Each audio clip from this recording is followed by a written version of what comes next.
Goedemorgen à tous, bonjour iedereen.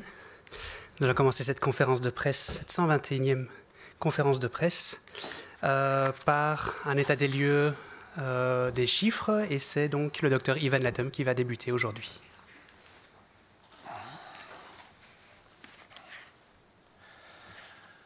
Goedendag iedereen, bonjour à toutes, bonjour à tous. Le taux d'infection continue, c'est vrai, à augmenter, mais il le fait légèrement et cette augmentation se ralentit.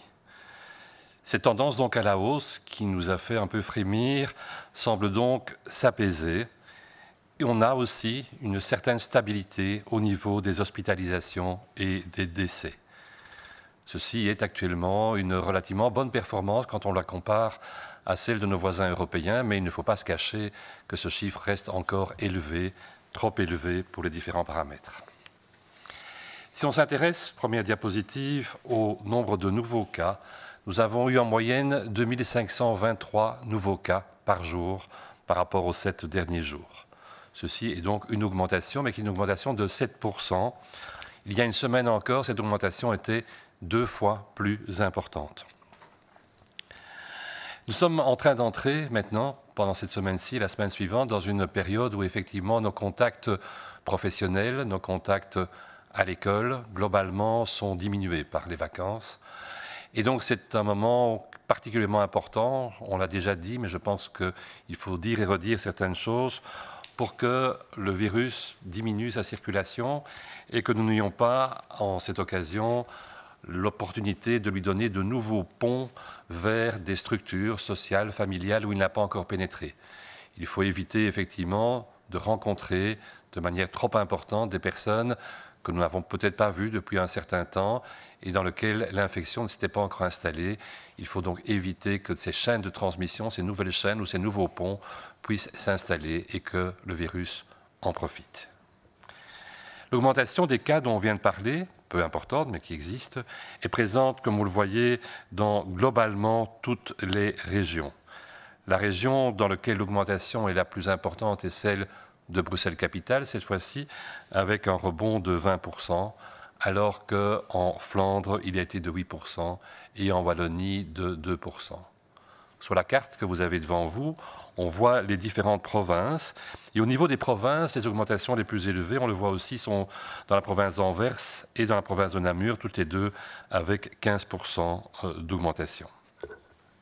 Certaines provinces ont une diminution des chiffres, on le voit pour le Hainaut, le Luxembourg, le Brabant flamand par exemple, et ceci nous montre bien qu'on est dans une sorte de période d'hésitation des différents chiffres. Ça monte, ça descend un peu, pas beaucoup, et on est depuis plusieurs jours dans cette espèce de plateau avec des petits hauts, des petits bas, qui peut bien sûr aller soit vers une diminution, ce qu'on souhaite, soit vers une augmentation. En nombre absolu, le nombre le plus élevé de nouveaux cas est toujours présent dans la province d'Anvers et dans les deux Flandres. On voit au niveau national cette augmentation dans toutes les catégories d'âge, sauf chez les plus de 80 ans, et c'était une relativement bonne nouvelle dont nous faisions déjà part il y a quelques jours, puisqu'on sait que c'est une tranche d'âge particulièrement atteinte par des formes sévères de la pathologie. Globalement parlant, maintenant, le plus de contamination se passe au niveau des 30 à 40 ans. Au niveau du nombre d'hospitalisations, ces chiffres restent relativement stables. On l'a dit, on a actuellement en moyenne 182 nouvelles hospitalisations par jour, ce qui est autant que la semaine précédente.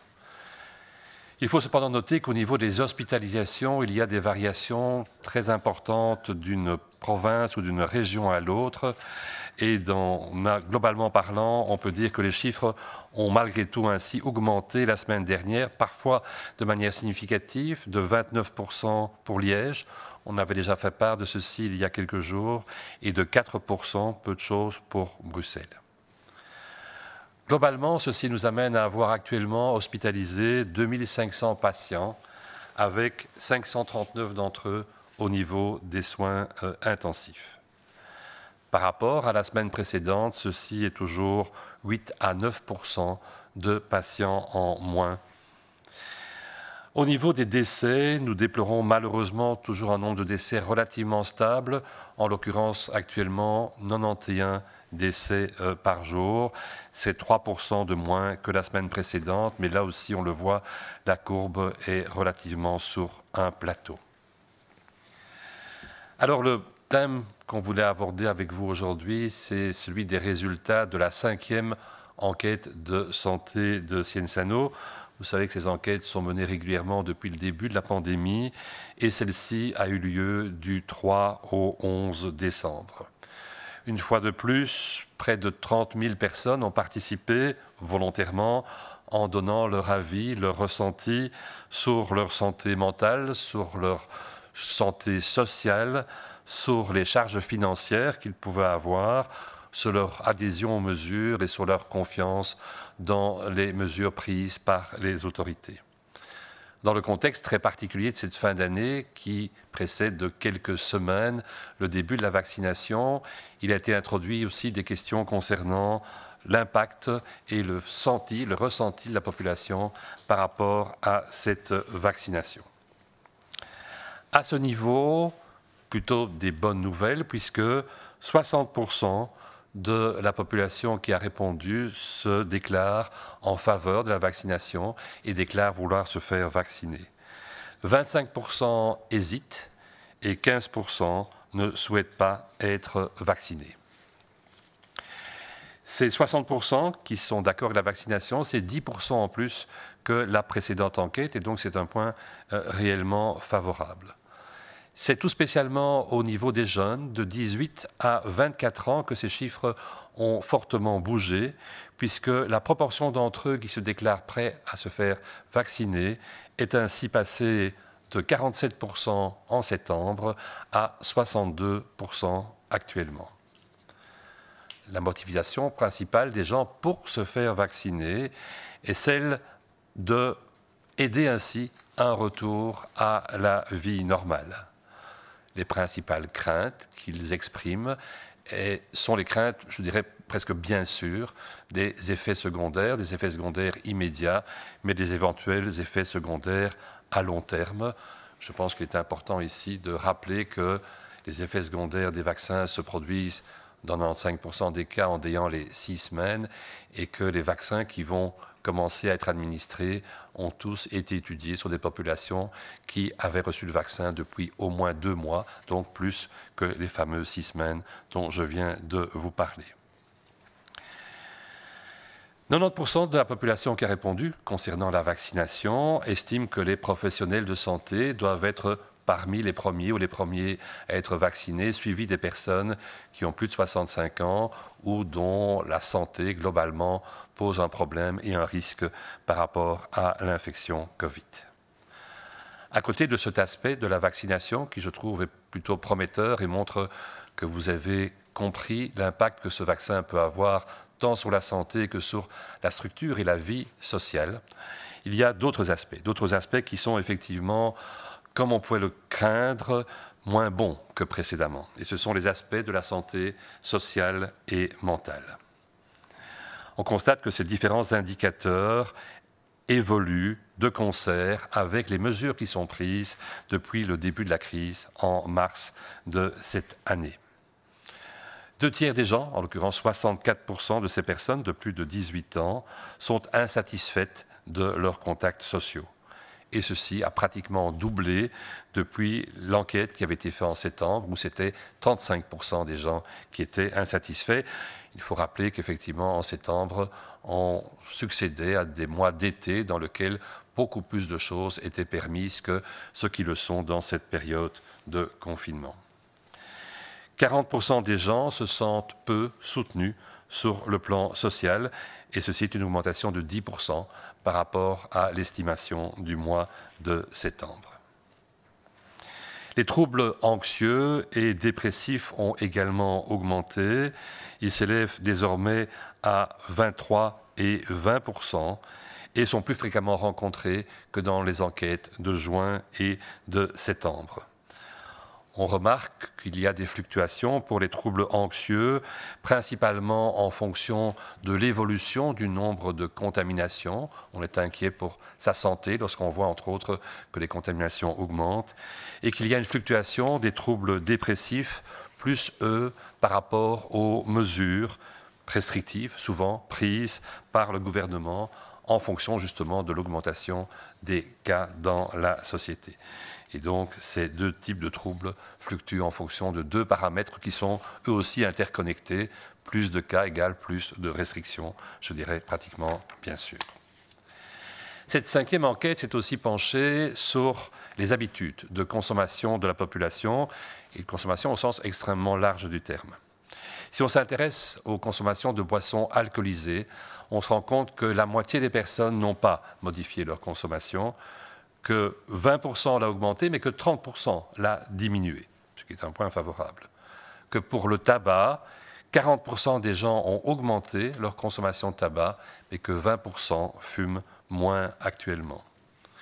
Qu'au niveau de la consommation des drogues, on a 34% d'augmentation effectivement, ce qui est plus significatif que les 24% qu'on avait au mois d'avril. Nous savons que la Belgique est un pays dans lequel la consommation des somnifères, entre autres, et des tranquillisants est importante. Dans les personnes qui ont répondu à cette enquête, cette prise de somnifères ou de tranquillisants concerne 21% des personnes.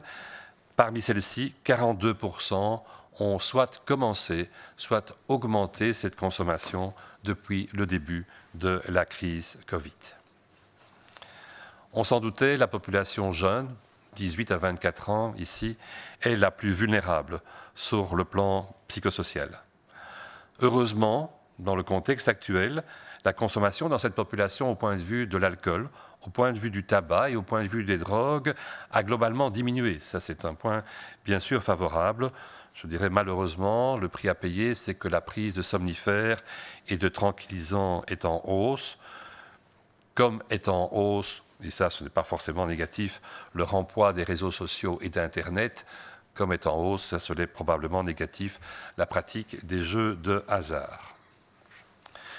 Concernant l'aspect financier, la sécurité financière, ou la sécurité en termes d'alimentation ou d'emploi des soins de santé, on a aussi un certain nombre de données importantes.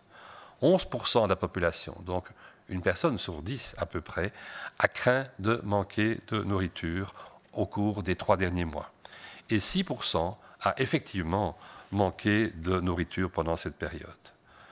Une personne sur 3, une trentaine de % des gens, dit avoir des difficultés à payer ses soins de santé depuis le début de la crise. Les limitations sociales nous touchent donc énormément. Une personne sur 5 vit avec un sentiment dépressif. En contrepartie, heureusement, un certain nombre d'addictions ou de mauvaises habitudes a diminué, comme par exemple l'emploi des boissons alcoolisées, probablement d'ailleurs parce qu'elles se faisaient dans un contexte social. C'est la même chose pour l'emploi des drogues, sans doute, lors de fêtes ou autres qui, par la force des choses, ont été fortement réduites. Le tabac, par contre, a plutôt un peu augmenté dans certaines tranches de population, peut-être là à nouveau parce qu'on est plus chez soi où on peut fumer alors qu'au niveau du travail, il y a une certaine limitation qui se fait. Les jeunes souffrent plus et on s'en doutait, malheureusement c'est donc bien le cas, des conséquences psychosociales de cette crise.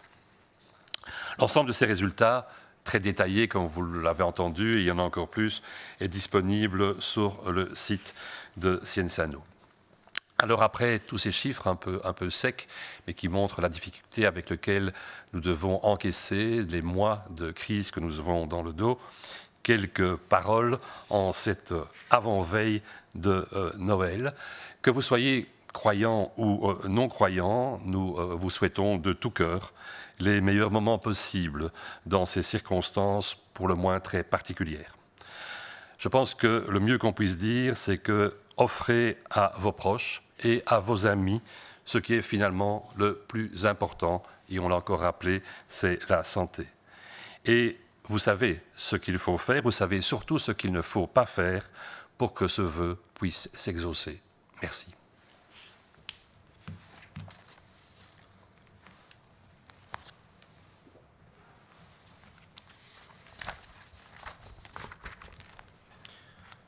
Goedemorgen iedereen, bonjour tout le monde. De besmettingscijfers nemen nog licht toe. maar nemen toch minder snel toe dan enkele dagen geleden. De stijgende trend lijkt daarmee voorlopig te kalmeren. Ook het aantal ziekenhuisopnames en overlijdens blijft stabiel. We doen het daarmee merkelijk beter dan vele andere Europese landen. Het is wel belangrijk om te benadrukken dat we nog steeds op een hoog besmettingsniveau zitten, met een hoog aantal dagelijkse ziekenhuisopnames en een aanzienlijke belasting van onze ziekenhuizen. De afgelopen week werden er gemiddeld 2523 nieuwe gevallen per dag vastgesteld. Dat is een stijging van 7% op weekbasis. Enkele dagen terug stegen de besmettingen nog 2 maal zo snel. De stijgende trend lijkt daarmee voorlopig gebroken. De komende periode van rust en bezinning kan deze trend verder bespoedigen. Dat is natuurlijk op voorwaarde dat we deze periode vooral binnen onze vaste kring doorbrengen. Dus opgelet. Als we afspreken met mensen die we lang niet meer gezien hebben, dan kan het virus immers nieuwe bruggetjes maken en opnieuw doorstoten naar families of groepen van mensen waar het virus nog niet gecirculeerd heeft. Dat is een fenomeen dat we in technische termen social mixing noemen. De stijging doet zich momenteel nog steeds voor in alle gewesten. En de hoogste toename zien we nu in het Brussels hoofdstedelijk gewest. Hier werden de afgelopen week 20% meer besmettingen vastgesteld dan de week ervoor. In Vlaanderen en Wallonië bedroegen de toenames respectievelijk 8% en 2%. De hoogste toenames zien we in Antwerpen en Namen, elk met plus 15%. Er zijn 3 provincies waar er lichte dalingen worden waargenomen, met name Henegouwen, Vlaams-Brabant en Luxemburg. Het hoogste aantal nieuwe gevallen zien we nog steeds in Antwerpen, West- en Oost-Vlaanderen.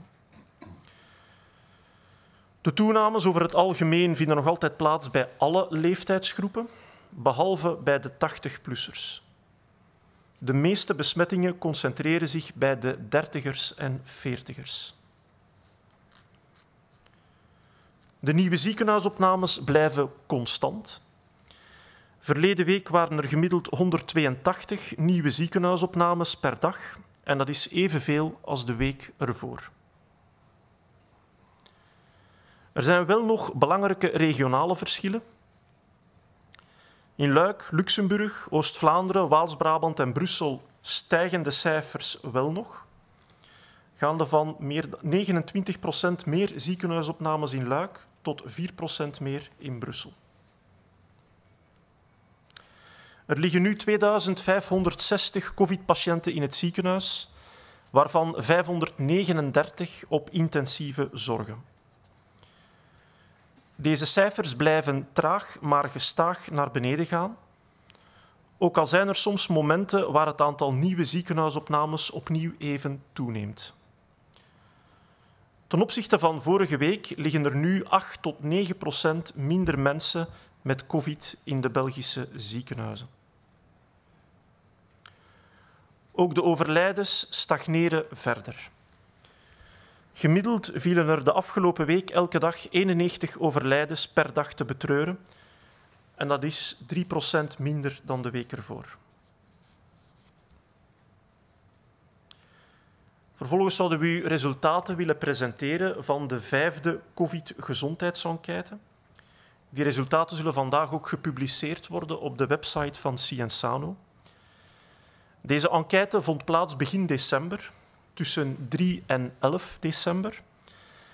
En bijna 30.000 mensen hebben daaraan deelgenomen.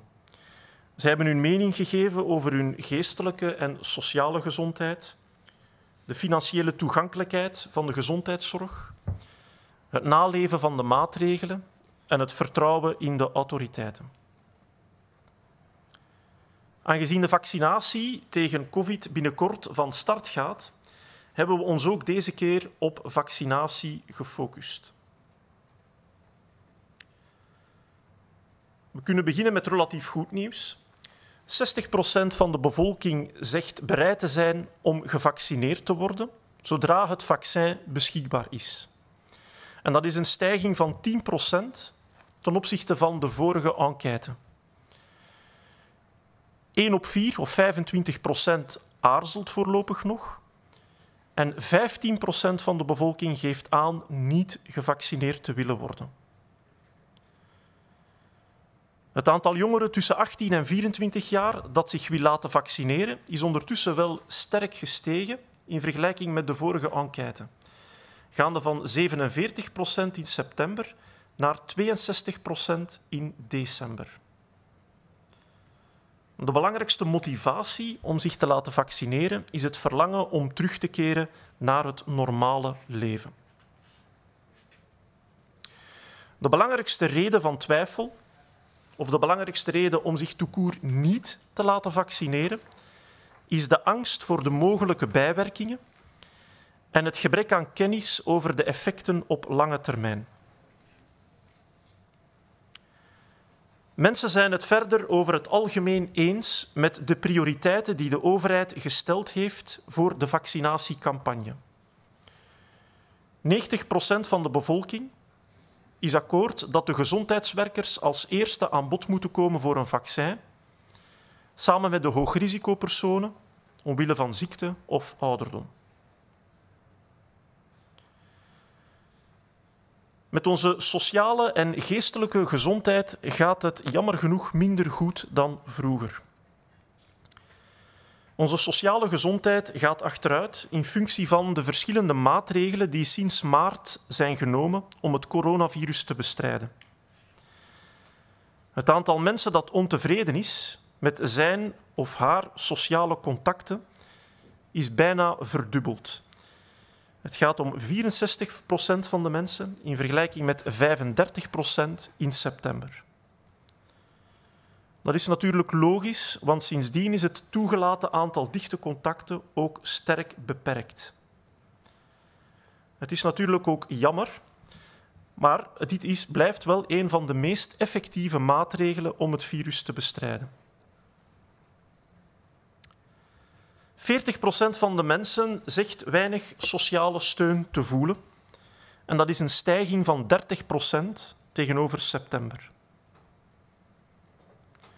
Ook het aantal mensen dat kampt met angst en depressieve gevoelens is duidelijk toegenomen in vergelijking met juni en september. 23% van de mensen kampt met angstgevoelens en 20% met depressieve gevoelens.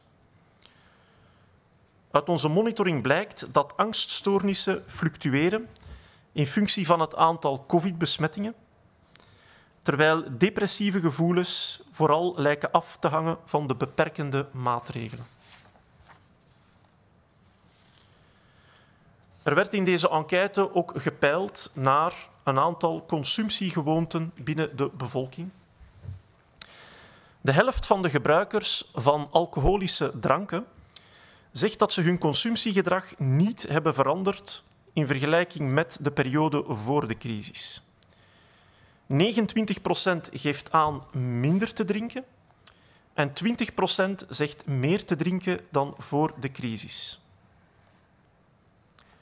Van de rokers zegt 39% meer te roken dan voor de crisis, terwijl 20% zegt minder te roken.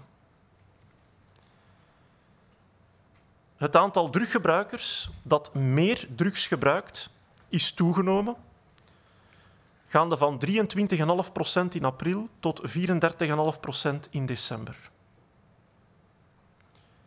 21% van de ondervraagde personen slikt slaap- of kalmeermiddelen en 42% zegt dat ze daarmee begonnen zijn of dat ze hun gebruik hebben verhoogd sinds de coronacrisis.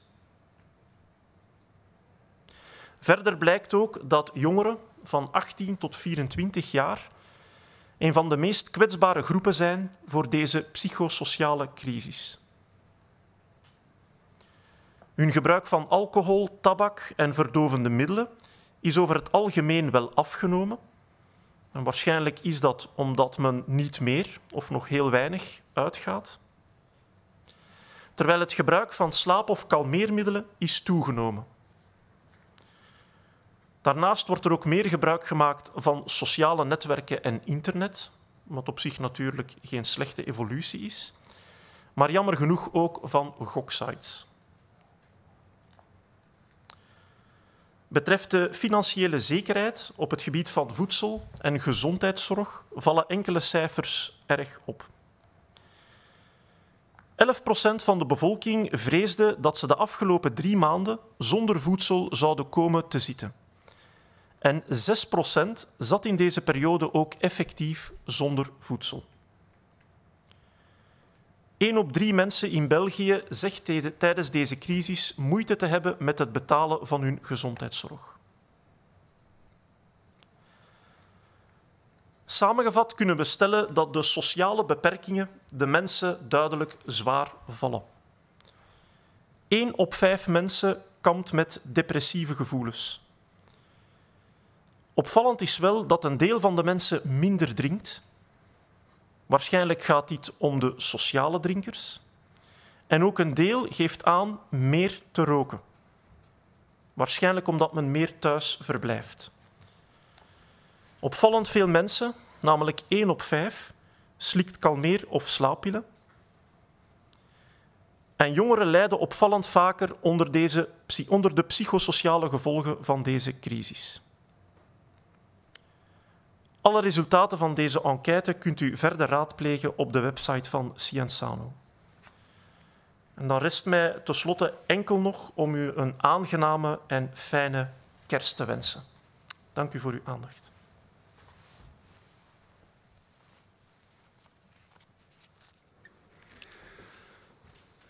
Le jour le plus sombre de l'année est littéralement derrière nous. Désormais, les jours commencent à s'allonger. Il est encore un peu prématuré de dire que la période la plus sombre est également derrière nous.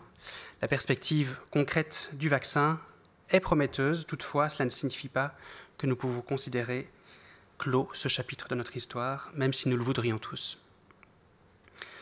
Le nombre de nouvelles contaminations, d'admissions et de décès reste actuellement problématique. Et la situation dans le secteur de soins de santé est encore précaire. Certains hôpitaux flirtent encore avec leurs limites, tant en termes de capacité de lit que de personnel soignant. Il faut donc éviter à tout prix une nouvelle vague trop importante. Nous devons également tenir compte du fait que la saison normale de la grippe approche, avec son impact sur le secteur de soins. En résumé, il y a des signes d'espoir avec le vaccin, mais dans les semaines à venir, tout le monde devra rester vigilant et combatif. Le fait que nous devions célébrer les fêtes cette année, en cercle très restreint, n'est agréable pour personne. Il est toutefois encourageant de constater dans la dernière enquête menée par l'Université de Gand qu'une majorité croissante de la population compte prendre en compte la situation actuelle dans leurs activités. Les citoyens vont profiter de ces 2 semaines de détente, mais dans le respect des mesures. Les relations sociales restent cependant importantes pendant cette période. Nombre d'entre nous ont donc prévu de se voir à l'extérieur avec leur famille ou leurs amis dans les jours à venir. À l'extérieur, vous pouvez vous réunir à un maximum de 4 personnes en maintenant les 1,5 mètres habituels, si vous n'êtes pas membre de la même cellule familiale, bien sûr. Les enfants de moins de 12 ans ne sont pas à compter dans cette limite de 4 personnes. Belgique oblige, on prévoit évidemment un peu de pluie dans les prochains jours. En cas de mauvais temps, on vous demande vraiment de ne pas transformer votre rencontre prévue à l'extérieur en rencontre en intérieur. Nous savons tous maintenant que le risque de contamination dans un espace clos est beaucoup plus important qu'à l'air libre. En cas de trop mauvais temps, préférez donc postposer la rencontre ou prendre vos précautions pour affronter malgré tous les éléments. S'il s'agit d'une rencontre ou d'une réunion statique, une tonnelle peut être une option, mais s'agglutiner ensemble sous une tonnelle barricadée de tous côtés présente un risque trop important et doit donc être évité. Ce n'est qu'à l'air libre qu'il y a suffisamment de brassage d'air permettant de se réunir en toute sécurité dans le respect des distances. Nous souhaitions pour terminer aujourd'hui, à la veille de ces fêtes de fin d'année, remercier toutes les personnes qui font fonctionner notre pays pendant cette période. Les services d'urgence, le personnel des transports publics, le secteur de la distribution, bien d'autres évidemment, et bien sûr toutes les personnes travaillant dans le secteur des soins de santé. L'année a été particulièrement éprouvante pour ces personnes. Et dans les prochains jours, elles continueront à donner de leur énergie, de leur humanité aux personnes souffrantes. Vraiment, merci. Merci pour votre dévouement et votre engagement, tant dans les jours à venir que dans l'année écoulée. On vous souhaite un joyeux Noël.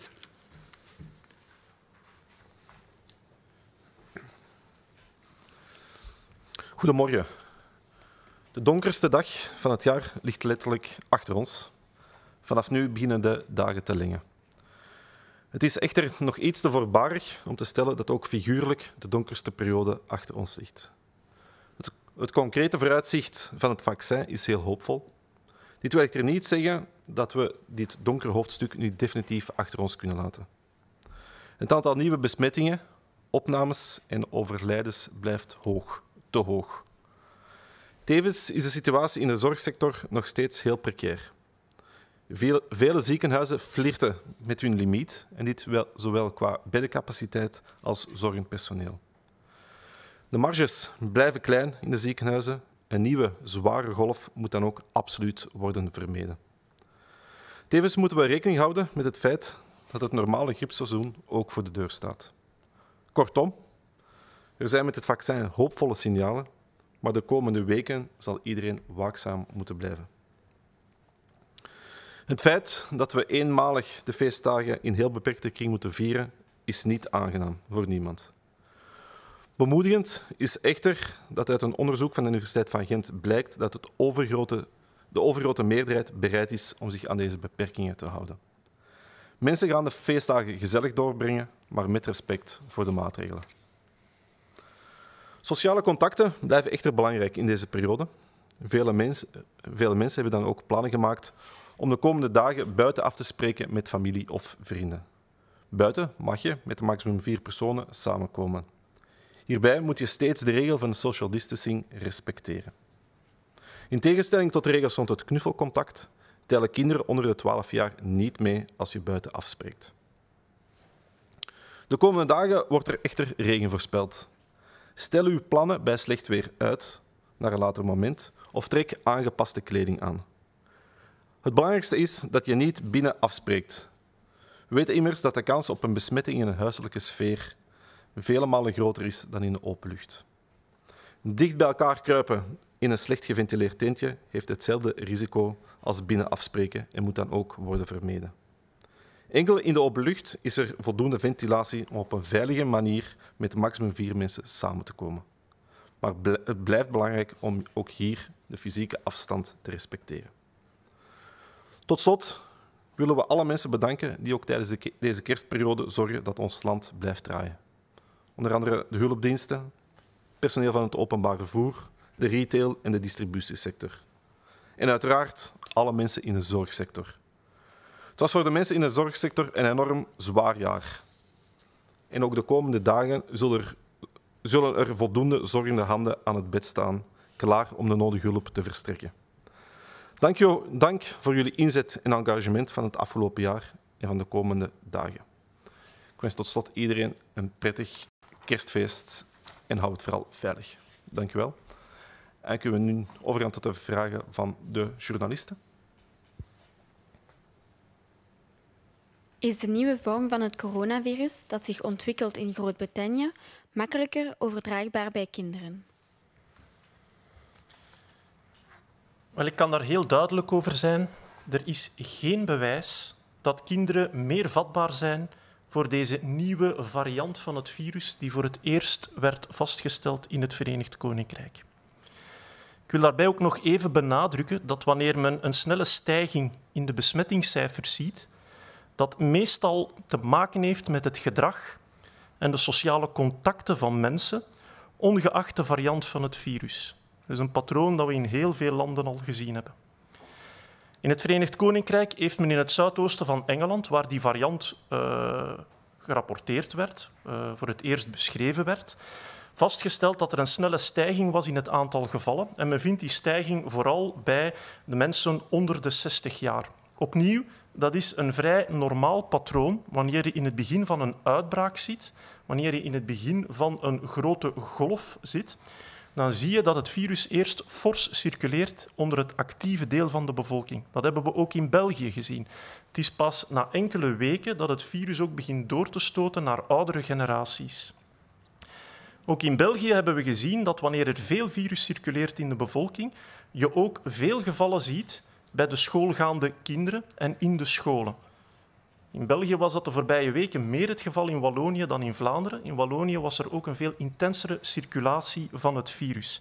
Dat heeft niet noodzakelijk iets te maken met andere eigenschappen van het virus of van de variant. Er is op dit moment dus geen biologisch bewijs dat dit virus zich anders zou gedragen bij kinderen, of deze variant zich anders zou gedragen bij kinderen dan andere of oudere varianten van het virus.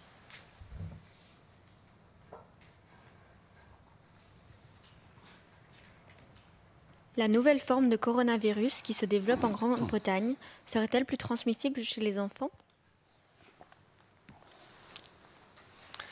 Alors soyons clairs, nous n'avons actuellement aucune preuve que les enfants soient plus touchés, que ce soit infectés ou malades par cette nouvelle souche dite UK. Il faut savoir que pour tous ces virus, c'est essentiellement notre comportement, ce sont nos contacts sociaux qui sont le driver de la transmission du virus, comme dans les autres circonstances que nous avons connues dans différents pays, dont en Belgique. Ce que les Anglais ont constaté, c'est qu'ils avaient une augmentation à un certain moment des cas, surtout chez les gens de moins de 60 ans. C'est tout à fait normal et nous avons constaté exactement la même chose au début d'une vague. C'est dans la population plutôt jeune que les cas augmentent en premier temps, avant d'augmenter 1 ou 2 semaines plus tard chez des personnes plus à risque dans la population plus âgée. On a aussi plus de cas au début chez les enfants que dans la population âgée. Ce sont des circonstances qu'à nouveau en Belgique on a bien connues.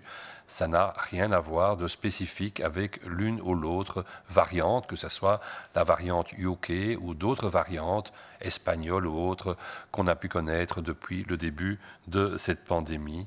Et donc nous n'avons actuellement aucune preuve que la variante UK nous donne une transmission différente, entre autres chez un public jeune, que les autres souches que nous connaissons maintenant depuis plusieurs mois. Un objectif de 100 000 tests par jour était annoncé pour la fin de l'année. Actuellement, moins de 40 000 tests sont effectués. Pourquoi? Alors, je pense qu'il faut être clair. La capacité humaine pour faire des prélèvements est là. La capacité technique pour réaliser après ça les analyses est là aussi. Ce qui n'est pas employé actuellement, c'est le fait de tester les gens qui ont un certain nombre de symptômes. Pourquoi? Parce que les personnes ne sont pas présentes pour être testées. Il y a 2 explications. Soit on n'a pas de symptômes, il y a moins de gens infectés et pour l'instant nous sommes dans une période où il y a, heureusement on l'a vu, moins d'infections, même si on est sur un plateau par rapport à ce qu'on a connu au mois d'octobre et novembre par exemple. Et d'autre part parce qu'on n'emploie pas assez le testing, soyons clairs, sur un certain nombre de circonstances. Trop de personnes ne rapportent pas des symptômes mineurs éventuellement, qui sont compatibles car elles ont une hésitation liée soit à la crainte de la gêne donnée par le prélèvement, soit à la crainte de l'isolement que ça va signifier si elles sont positives et de l'impact au point de vue des relations sociales ou au point de vue financier que cela pourrait avoir pour elles. Ce sont malheureusement à chaque fois des occasions perdues pour la santé de tous, de rompre ainsi des chaînes de transmission. Nous remarquons d'ailleurs depuis des mois qu'un certain nombre de provinces testent moins que d'autres et que globalement les provinces francophones testent moins par 1000 habitants, donc on normalise pour un certain nombre d'habitants, testent moins par 1000 habitants que les provinces néerlandophones. Ceci n'est pas un point favorable pour l'évolution de la pathologie dans les zones en question. Et je pense qu'on ne peut qu'instiguer dans la population, que les médecins traitants d'ailleurs, que les gens doivent consulter s'ils ont le moindre doute sur des symptômes. Il faut ne pas minimiser les choses, il ne faut pas baisser les bras, il faut continuer à tester. Nous pouvons le faire et c'est le testing qui est à la base de la rupture des chaînes, on l'a dit, tester, tracer, isoler. Tant que suffisamment de gens ne seront pas vaccinés dans le pays, c'est encore pour des mois et des mois, ceci restera à la base de la manière de lutter contre le Covid.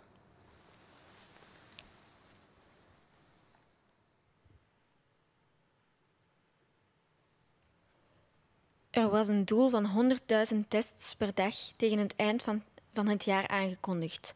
Momenteel zijn het er nog minder dan 40.000. Waarom is dit zo? Wel, er worden momenteel zo'n 38.500 testen per dag uitgevoerd. Dat is een stijging van 17% in vergelijking met de week ervoor. Toen werden er een 33.000-tal testen per dag uitgevoerd. Dat is een zekere stijging, maar er is nog veel meer marge en er is ook een veel grotere capaciteit aanwezig momenteel om meer testen uit te voeren. We testen momenteel meer in de eerste plaats omdat er ook meer mensen met symptomen getest worden. Er kan eigenlijk nog heel wat verbetering gemaakt worden op het gebied van het testen van hoogrisicocontacten.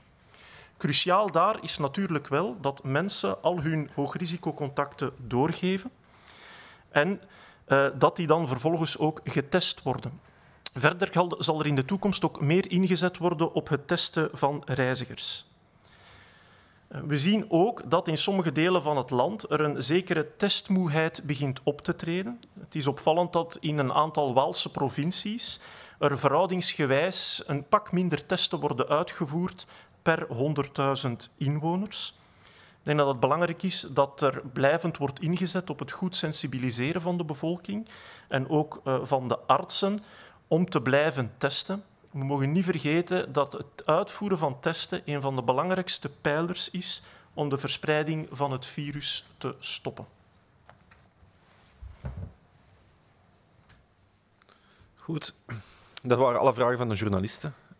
Misschien nog heel even meegeven dat de volgende persconferentie maandag doorgaat om 11 uur. Uiteraard worden de cijfers wel bijgewerkt op de website van Sciensano. Dan wens ik jullie nog een prettig... Moet ik heel even opletten wat ik doe. Prettig kerstfeest. Dank u wel.